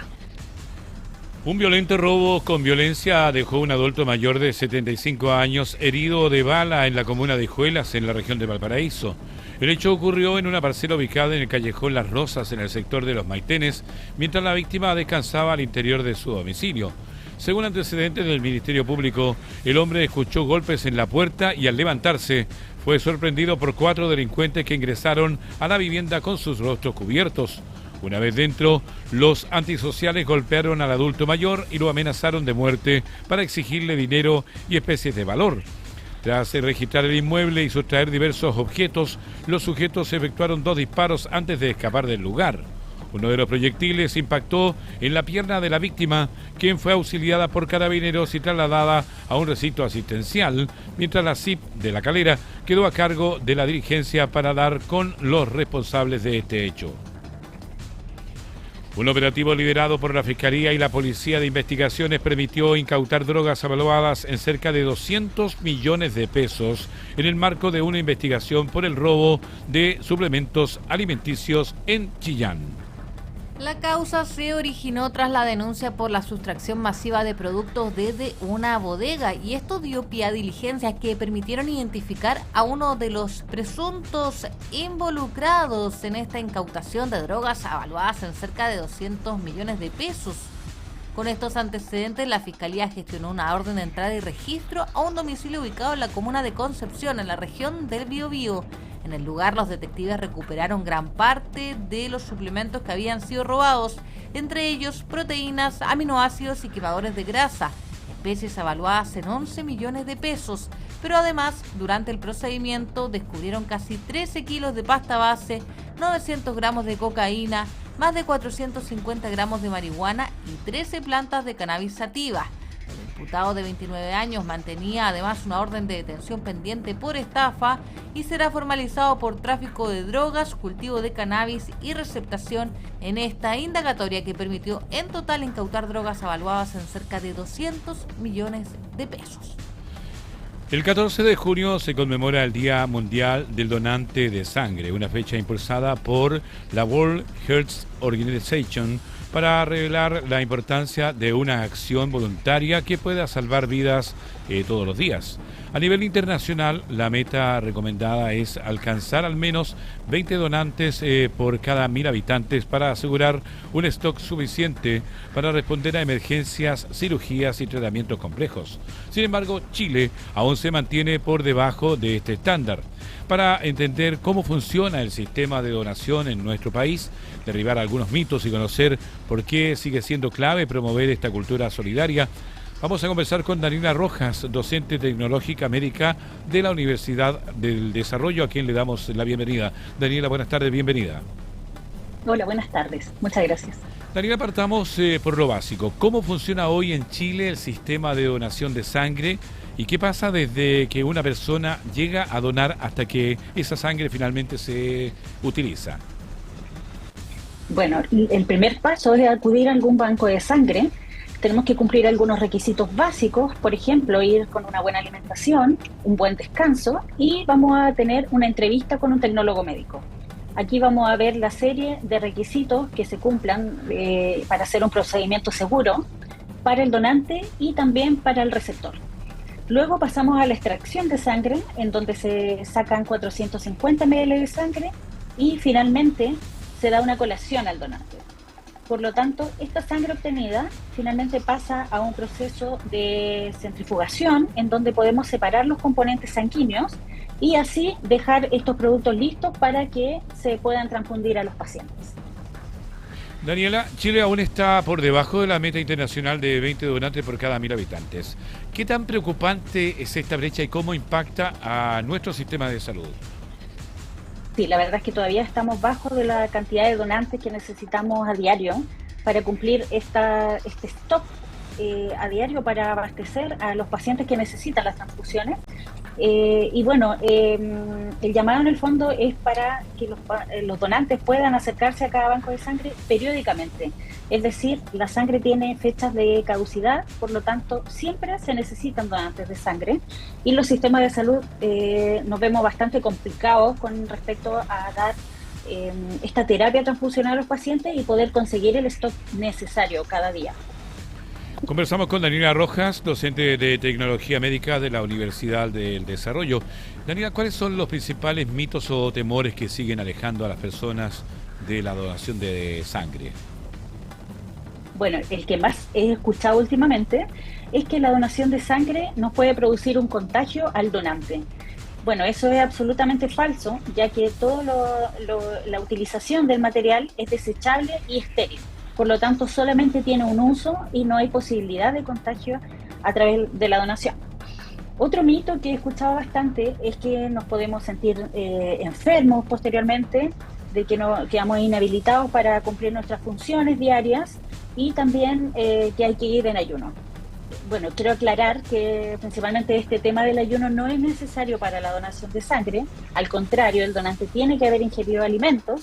Y con respecto a sentirse mal, bueno, la verdad es que se manejan bastante algunos parámetros para dejar al donante ir a su casa y la verdad es que salen bastante bien después de la donación.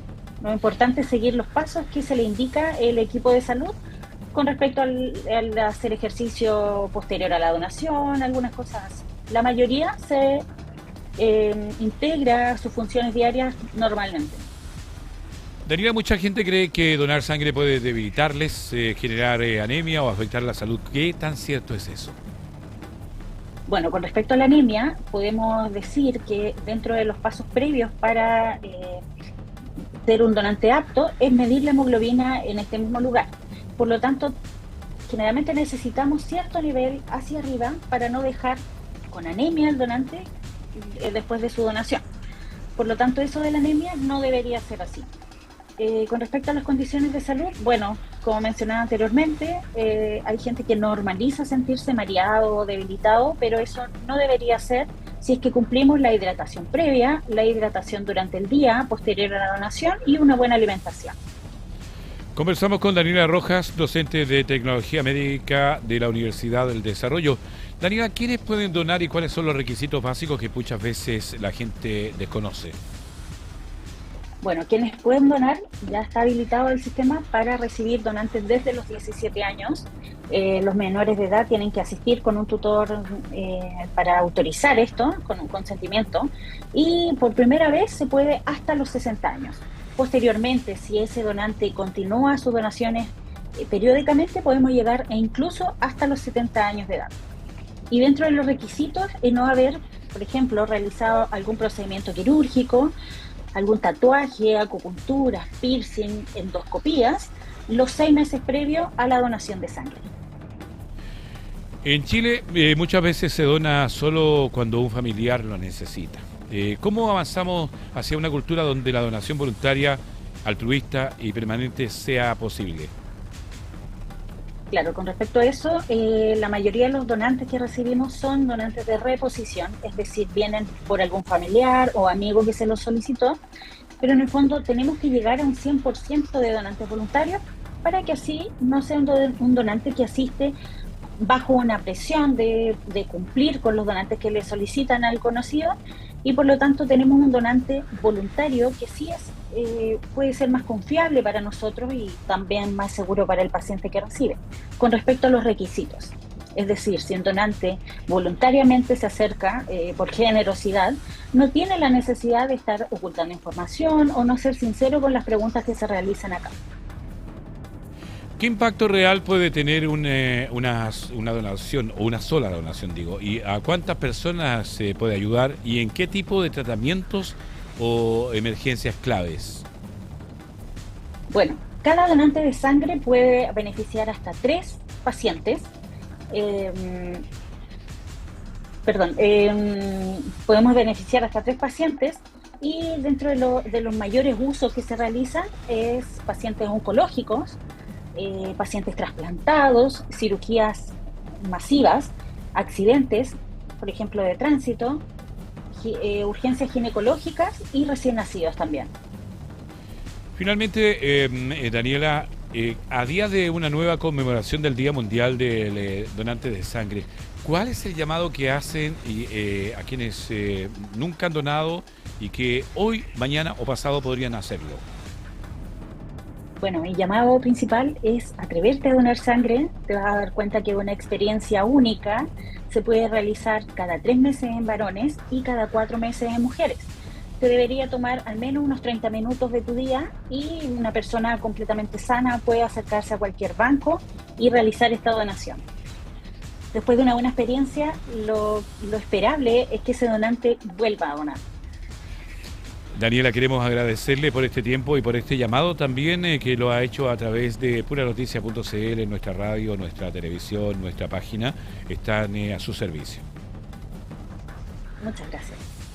Bien, estábamos conversando con Daniela Rojas, docente de Tecnología Médica de la Universidad del Desarrollo. Vamos a cambiar de tema y nos vamos a otra información, porque Carabineros de Chile confirmó la detención y desvinculación de 6 funcionarios de la comuna de Talca, tras acreditarse su participación en hechos que podrían constituir delitos. El procedimiento fue ejecutado por el Departamento de Asuntos Internos en coordinación con el Ministerio Público, luego de detectar irregularidades en procedimientos policiales fiscalizados por la propia institución.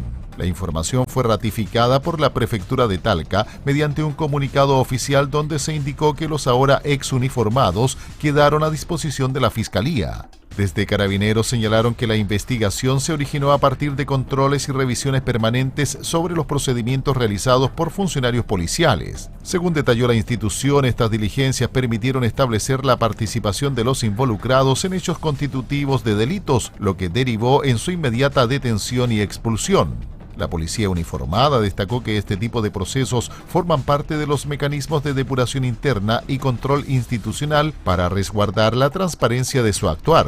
Por ahora, la investigación sigue en desarrollo para esclarecer la magnitud de los hechos y eventuales responsabilidades penales asociadas al caso. La Subsecretaría de Telecomunicaciones, Subtel, presentó ante la Corte de Apelaciones de Santiago una propuesta técnica para avanzar en el bloqueo de sitios web de apuestas online ilegales en cumplimientos que un requerimiento derivado de un fallo de la Corte Suprema. El organismo aclaró que la resolución judicial está dirigida a las empresas proveedoras de Internet y que su participación se limita a entregar orientación técnica y regulación sobre la implementación de estas medidas.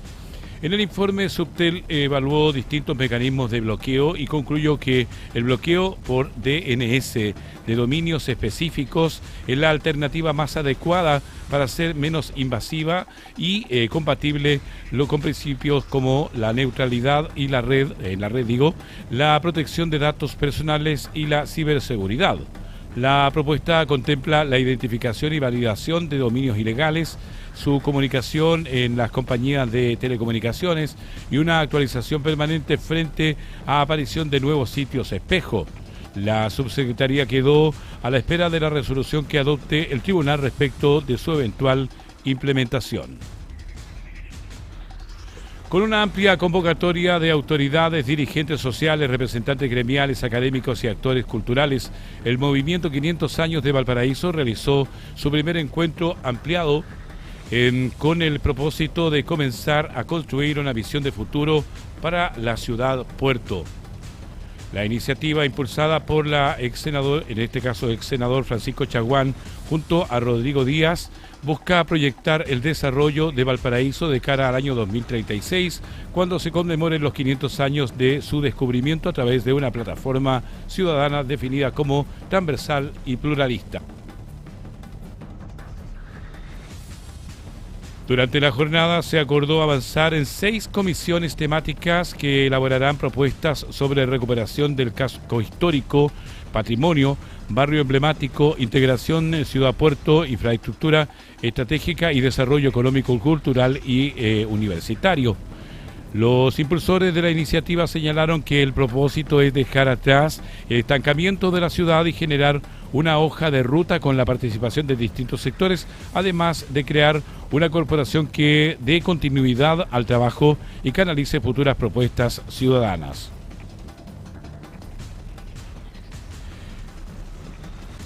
Vamos a más informaciones. Un nuevo nombramiento de una empresa estratégica de la región volvió a generar debate sobre la influencia de cargos públicos, porque EFE Valparaíso confirmó el ingreso de la abogada y ex autoridad regional María de los Ángeles de la Paz en el directorio mediante un hecho esencial informado a la Comisión para el Mercado Financiero. Desde la empresa estatal destacaron que su trayectoria en el servicio público donde se desempeñó como delegada para la reconstrucción tras el mega incendio de Valparaíso en el año 2014, directora regional del CERNAM, Seremi de Desarrollo Social y gobernadora de la provincia de Valparaíso. Sin embargo, la designación ocurre pocos días después de la editorial de Pura Noticia, que cuestionó la forma en que se han distribuido históricamente los cargos estratégicos en la región, apuntando a un circuito informal conocido como el Club de la Consentida. La publicación planteó que integrantes de ese grupo han llegado a posicionarse de relevancia en organismos públicos y empresas estatales, privilegiándose redes de confianza por sobre criterios estrictamente técnicos. De la Paz aparece en una fotografía asociada a este grupo, lo que volvió a instalar la discusión. El nombramiento se suma al debate por la gobernanza de empresas públicas regionales, especialmente tras los cuestionamientos surgidos por la llegada de Gonzalo Ledantec a la presidencia del directorio de la empresa portuaria de Valparaíso, manteniendo un foco sobre los criterios utilizados para definir estos cargos. La ministra de Salud subrogante Alejandra Pizarro solicitó la renuncia del Seremi de Salud de la región de Ñuble, Jorge Carrillo, según informó oficialmente el Ministerio de Salud. La salida de la autoridad regional fue comunicada a través de una declaración publicada y emitida por la cartera sin que se detallaran las razones que motivaron esta decisión. En el comunicado, el MinSal agradeció la labor desarrollada por Carrillo durante su gestión frente a la Secretaría Regional Ministerial de Salud. Asimismo, informó que desde este viernes asumirá como seremi subrogante Gustavo Rojas, quien hasta ahora se desempeñaba como jefe del Departamento de Salud Pública y Planificación Sanitaria de la Repartición. De esta forma, Rojas quedará a cargo de la conducción de la Seremi de Salud del Ñuble, mientras se define el nombramiento de una nueva autoridad titular para la región. La salida de Carrillo se suma a una serie de cambios registrados en distintas reparticiones regionales durante los primeros meses del actual gobierno.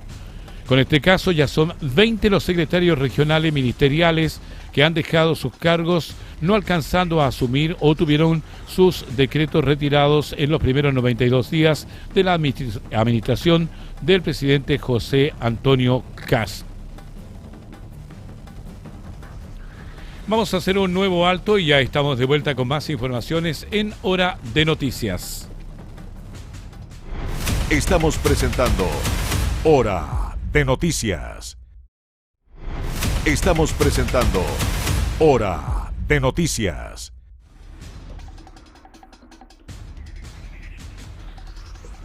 Entramos ya en el último bloque de Hora de Noticias de esta jornada junto a puranoticias.cl. Vamos a revisar ahora lo más importante del escenario internacional con una elección al límite en Perú, tensas negociaciones entre Irán y Estados Unidos y un nuevo récord económico que podría cambiar la historia. Carmen Paz González nos cuenta. ¿Cómo están? Vamos a revisar hasta ahora las principales noticias del mundo a través de puranoticias.cl.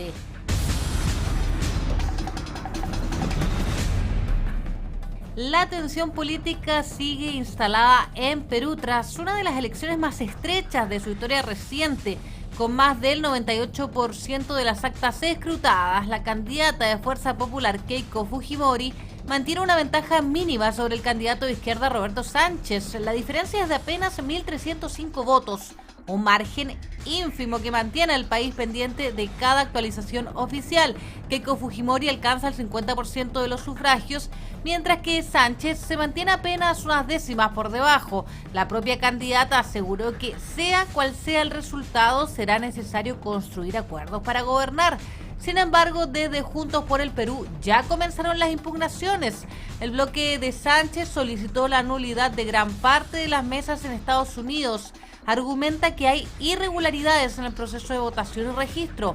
Ahora va a ser el Jurado Nacional de Elecciones el que tenga que revisar esos antecedentes y todo apunta a que la definición oficial respecto del ganador de los comicios en Perú podría extenderse varias semanas.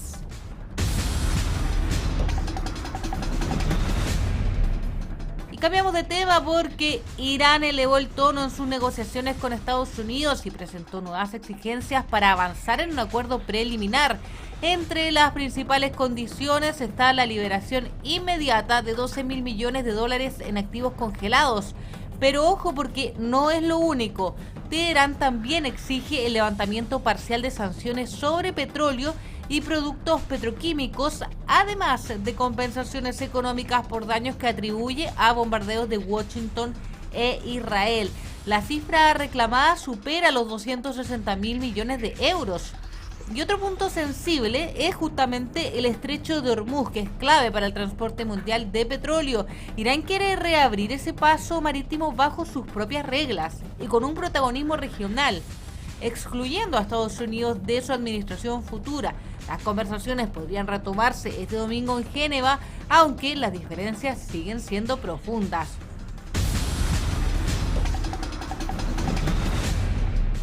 Y nos vamos a ir a otras noticias del ámbito internacional, donde Elon Musk quedó a pasos de convertirse en el primer billonario de la historia.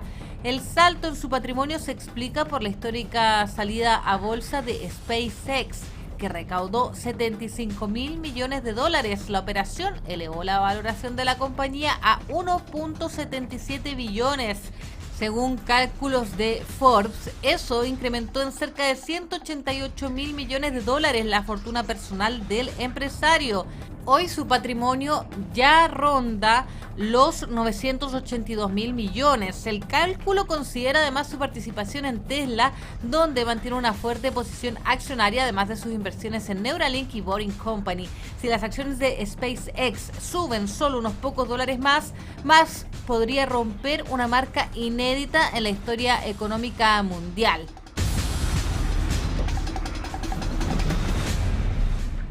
Y siempre en el ámbito internacional, informaciones que revisamos en puranoticia.cl, el presidente de Irán, Masoud Pezeshkian, volvió a endurecer su discurso frente a Estados Unidos. El mandatario aseguró que Irán va a seguir defendiendo su independencia, dignidad e integridad territorial. Además, afirmó que la resistencia del pueblo iraní ha sido clave para frenar los planes de sus adversarios. Sus palabras llegan después de que Donald Trump asegurara que existe un gran acuerdo en camino con Teherán. Pero desde Irán insisten en que aún no hay garantías suficientes y que cualquier decisión se va a tomar únicamente cuando sus intereses nacionales estén plenamente resguardados. El escenario por ahora sigue siendo incierto. Y con esta información dejamos hasta aquí la revisión de noticias internacionales a través de puranoticia.cl. Bien, ahí estábamos revisando el bloque internacional y ahora nos vamos a profundizar en las elecciones del Perú. Vamos a revisar la entrevista que se realizó en puranoticia.cl a Jorge Sanz, que es analista internacional por los comicios del vecino país. Escuchemos. Y eso es lo que está pasando en Perú, porque para nosotros es difícil de entender que una elección, cierto, presidencial tome tanto tiempo en tener resultados. Primero, la geografía de Perú es distinta, el voto en el extranjero también se hace de manera distinta. Pero, ¿es obligatorio o no el voto extranjero en Perú? Sí, y lo interesante de esto, Camila, es que lo que está marcando la elección, después de 20 millones de personas que votaron, se esté peleando una elección con 1.000 votos de diferencia. Eso te marca una polarización estructural que tiene Perú y que no es buena. ¿Y qué tan excepcional es justamente ¿Perdón? que una elección, qué tan excepcional justamente es que una elección sea tan estrecha como la tenemos ahora? Porque va marcando una polarización, va justificando y se va entendiendo que en 10 años hayan tenido 8 presidentes. Se va entendiendo que la política en Perú no avanza, que pasas de un gobierno de izquierda a uno de derecha con mucha facilidad. Hay una debilidad institucional, los gobiernos no tienen el peso del apoyo popular para llevar adelante sus programas, porque tienen una oposición de la misma dimensión del apoyo. Hay una desigualdad persistente en el proceso político. Entonces, se está haciendo tremendamente difícil gobernar. Y si lo miramos un poquito, si ampliamos un poquito el foco, nos vamos a dar cuenta que en América Latina está pasando exactamente lo mismo que está pasando en Perú. El péndulo se mueve de un lado a otro y eso nos dice también varias cosas. nos dice que hay un desgaste de las ideas políticas y lo que está centrando la atención de las personas, por una parte es la seguridad y por otra parte es la corrupción, la anticorrupción. Entonces tenemos problemas estructurales enormes que la política no se está haciendo cargo, más allá de señalarlo en un programa. Keiko Fujimori llega con un voto antifujimorista enorme, pero en su programa, el centro de su programa es la seguridad. Por tanto, va ganando por 1000 votos o algo así. El candidato Roberto Sánchez de Juntos por el Perú también empieza a hablar de la seguridad, pero empieza a hablar de las desigualdades. Ese discurso no es para Lima, es para la selva, es para la sierra, es para otro sector. Entonces empiezas a marcar una diferencia, comillas, una lucha de clases, por darle un nombre más conocido, entre lo que es Lima y lo que es el resto del Perú.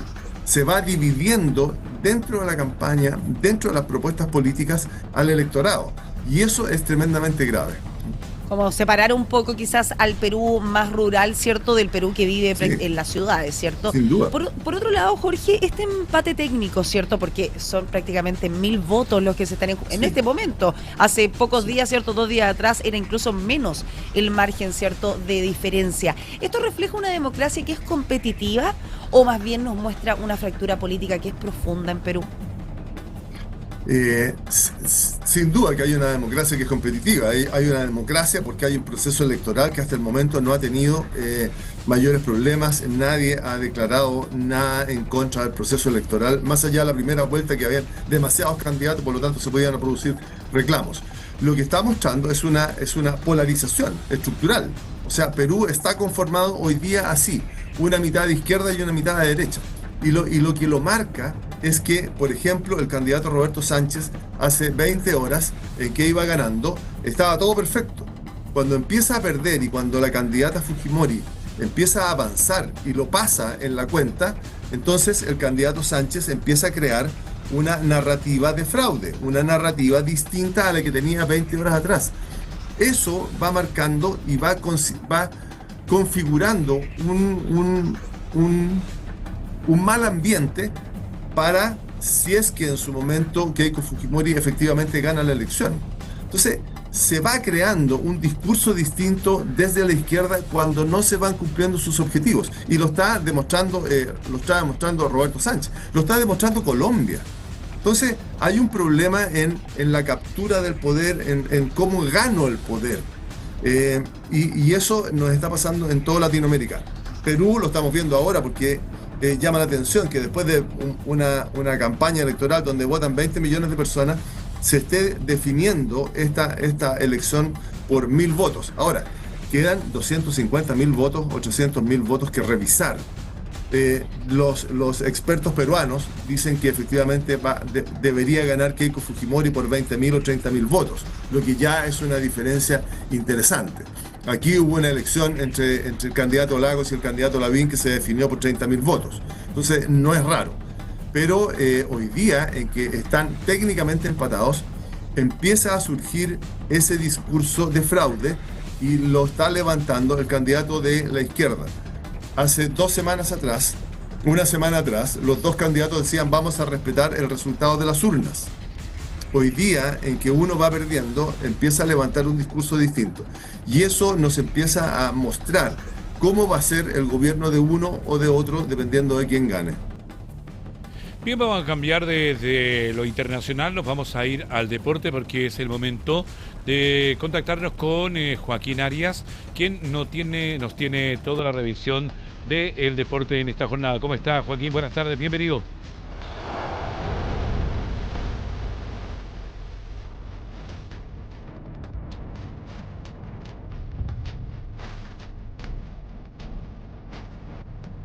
Ya arrancó justamente este Mundial 2026, mundial que se desarrolla en 3 países. Ya arrancó justamente el día de ayer en México con encuentros entre el seleccionado mexicano y Sudáfrica. Es tercera vez, lo anunciábamos también el día de ayer, que México alberga esta cita planetaria, recordando los mundiales de 1970 y 1986. Y el día de ayer justamente se enfrentó a Sudáfrica por este partido inaugural de la Copa del Mundo. Primera vez que el conjunto mexicano consigue un triunfo en un partido inaugural. Aparte de esos estos tres partidos que ha jugado en casa, le tocó también ser la jornada inaugural en Sudáfrica 2010. Justamente también frente a Sudáfrica se repite el mismo partido, pero con distinto marcador. Aquella vez empataron 1-1 y, como decíamos, es la primera vez que el cuadro mexicano gana en un partido inaugural de este mundial que también lo decíamos y lo recordamos, cuenta con 48 selecciones y se jugará un total de 104 partidos, los cuales vamos a estar siguiendo muy al detalle con puranoticias.cl para obviamente llevarles el informe de este mundial. Lo decíamos, ganó México 2-0 a Sudáfrica en un partido en el Estadio Azteca con 83.000 espectadores. El técnico Javier Aguirre debuta con este triunfo en su tercera etapa al mando de la selección. Los goles fueron de Julián Quiñones al minuto 9, este jugador colombiano nacionalizado mexicano que termina anotando el primer gol del mundial. Un gol un golazo, digámoslo, un golazo de Julián Quiñones que le pega ahí desde el borde del área para anotar el primer tanto mexicano, mientras que en el 66 Raúl Jiménez anotó el 2-0 definitivo de este encuentro que deja a México como el puntero de este grupo A en un partido que tuvo más tarjetas rojas que goles, 2 para Sudáfrica, 1 para México, y que tuvo también algunas reacciones, algunos memes por el inglés usado por el árbitro al momento de las revisiones del VAR. Sin embargo, Sudáfrica, que jugó gran parte del encuentro con inferioridad numérica, mostró algunas cosas, pero le falta también finiquitar de mejor manera las jugadas. Mientras que en la noche nos trasladamos hasta Guadalajara, porque ahí estuvo jugando Corea del Sur y República Checa. Corea del Sur que logró la primera remontada en este Mundial 2026, venciendo 2-1 a República Checa, que abrió la cuenta a República Checa por Ladislav Krejci. Luego en el 66, Hwang In-beom empató para Corea del Sur y en el 79, Oh Yeong-gyu marcó el gol del triunfo. Ya sobre el final del encuentro, el cuadro checo anotó un gol, el cual fue anulado por offside, por fuera de juego. Y Son Heung-min, que fue titular pero no logró convertir, y lo que les comentaba que Hwang In-beom, el autor del primer gol, también participó en el segundo gol como dando la asistencia, convirtiéndose así en uno de los jugadores importantes y de los jugadores a seguir también en este grupo A, que va a estar bastante peleado entre México y Corea del Sur. De hecho, podemos ya vaticinar que justamente en el partido que se van a enfrentar entre ellos es donde se va a medir quién justamente va a ser el puntero de este grupo A. Tuvo también participación en el seleccionado mexicano, ahora volviendo un poco atrás, Gilberto Bora, quien estuvo también el año pasado disputando el Mundial Sub-20 en nuestro país, lo seguimos de cerca también esa vez, y ahora se convierte en el jugador más joven en disputar un Mundial con la camiseta mexicana con tan solo 17 años, este jugador Gilberto Bora desde México. También en México nos quedamos allá porque también habíamos anunciado las protestas que están realizando los profesores, y es por lo mismo que hubo cortes de tránsito en sectores cercanos al Estadio Azteca. Los manifestantes bloquearon algunos accesos al estadio, pero hubo algunos hechos aislados también ahí con policía, pero no terminaron empañando la fiesta del fútbol, que era un poco lo que temían las autoridades mexicanas. En definitiva, sí hubo manifestaciones, pero no pasaron a mayores, gracias a Dios. Y es un poco lo que vivimos en la primera jornada. Y para hoy, ya la segunda jornada, tenemos también ceremonias de apertura, de inauguración, tanto en Canadá como en Estados Unidos, porque a las 15 horas, en unos minutos más, va a estar jugando Canadá contra Bosnia y Herzegovina, mientras que en la noche, a las 21 horas, Estados Unidos se va a enfrentar a Paraguay. Vamos a estar muy atentos también a lo que pueda hacer el seleccionado paraguayo, y obviamente también a todos los pormenores, tanto en Estados Unidos como en Canadá, de estos partidos a disputarse en el Mundial, que ya lo decíamos, arrancó con todo justamente el día de ayer. Ya empezó a rodar la redonda, empezó a rodar la trionda, que es la pelota oficial de este Mundial.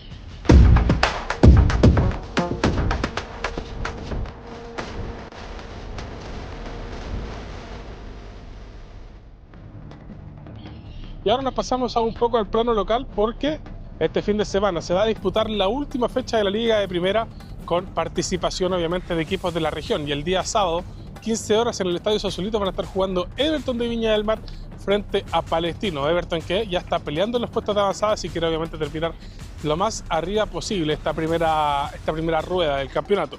Y ya el día domingo juegan los otros dos equipos de la región a las 12:30 horas, Estadio Esterro Arrebolledo, Deportes Concepción frente a Deportes Limache, mientras que Unión La Calera recibirá en el Nicolás Chaguán Nazar a Universidad de Chile. Todo esto a partir de las 15 horas, obviamente aparte del Mundial.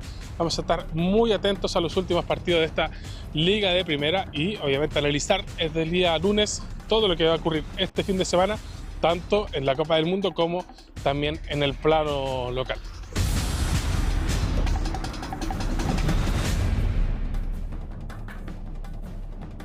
Después de escuchar a Joaquín Arias, nos vamos a otros informes del deporte, porque Claudio Bravo recordó una inédita anécdota del histórico 7-0 de Chile sobre México. Esto fue en los cuartos de final de la Copa América Centenario del año 2016, que se disputó en Estados Unidos. El ex capitán de la selección chilena relató un episodio durante su participación en el programa F90 de ESPN, a casi una década de uno de los triunfos más recordados de la selección chilena.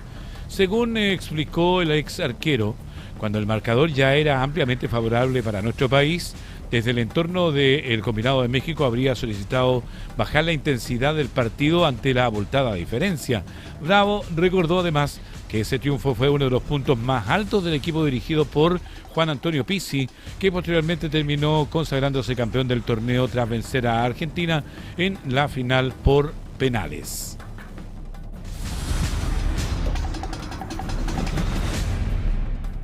Y a propósito del inicio del Mundial de este año 2026, Marcelo Díaz realizó una profunda autocrítica por la tercera eliminación consecutiva de Chile ante una Copa del Mundo y reconoció que la selección no hizo los méritos suficientes para clasificar. El bicampeón de América aseguró que la ausencia de la Roja genera tristeza, especialmente al recordar la historia y la histórica participación de la generación dorada en Brasil 2014, donde Chile alcanzó los octavos de final y estuvo cerca de eliminar al anfitrión.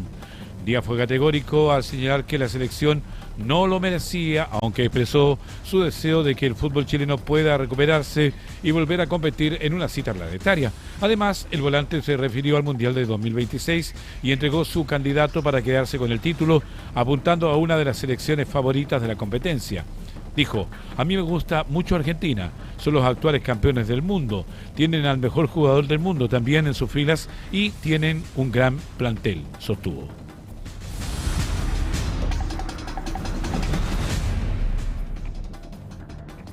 Universidad Católica se sumó a Colo-Colo por la lucha por el fichaje de Jan Meneses, actual figura de Deportes Limache, en el mercado de pases que comienza dentro de los próximos días. Ambos clubes grandes del fútbol chileno estarían dispuestos a pagar la cláusula de salida del extremo, que es cercana a los $250.000. Según trascendido, Limache no pondría trabas a su salida porque la decisión final quedará en manos del jugador. Desde la Universidad Católica ya habrían contactado al entorno del futbolista ofreciendo la opción de disputar Copa Libertadores de América.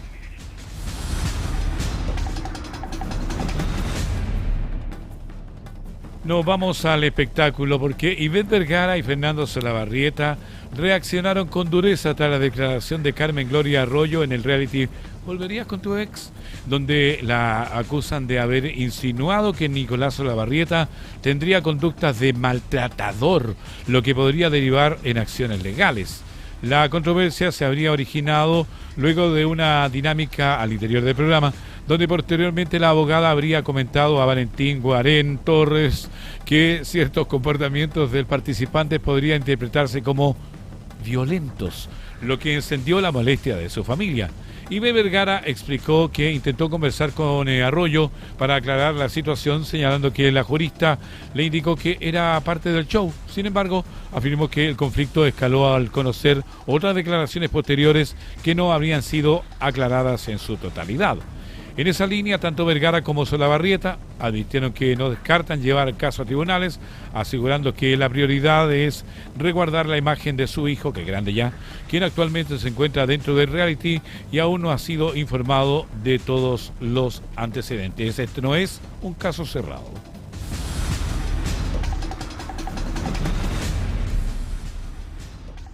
Fran García Huidobro lanzó duras críticas contra la periodista de la farándula Paula Escobar en el programa Plan Perfecto, donde abordó distintos episodios que, según dijo, habrían vivido cuando ambas coincidieron en Chilevisión. La animadora acusó a Escobar de filtrar información interna, hablar mal de sus compañeros y generar conflictos dentro del canal, asegurando incluso que ese sería uno de los motivos de su salida. Su intervención, García Huidobro, también apuntó en que la periodista habría instalado versiones sobre despidos y tensiones laborales, lo que a su juicio busca perjudicar la imagen y también la de su equipo.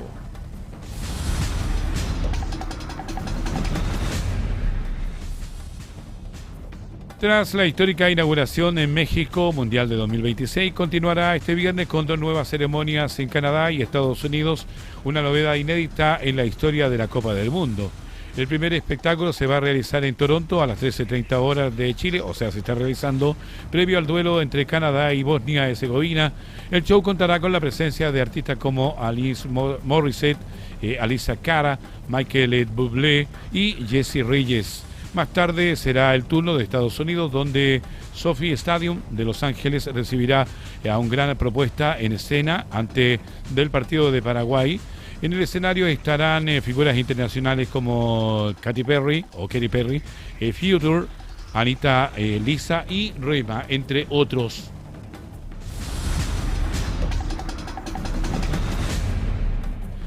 Este ha sido un tema porque la presentación de Shakira en la inauguración del Mundial no estuvo exenta de polémicas.